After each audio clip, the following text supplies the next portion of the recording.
My name's Diane, and I started with the company in 1983, so I've been here for 41 years in 2 months when I retired. Led me to a good career, a good future. We never left for a hurricane before. Katrina is the first one in my whole life that we ever left for, and had no idea what this one was going to do. It's like, okay, we got to go.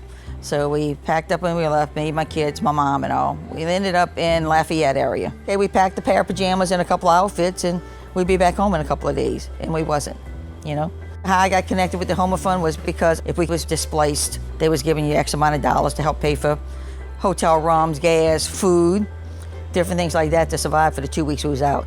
So then they sent me some money, and that helped me catch up. Every bit helped, because you did spend extra money while you was out, like saying, buying the extra stuff, buying air mattresses to throw on the floor, things of that nature.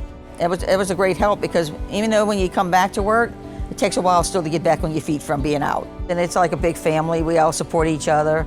And the Home Fund is there whenever somebody is in dire need. We try to give them examples of these stories and how it helped. And yes, I am still orange at heart and will always be orange at heart.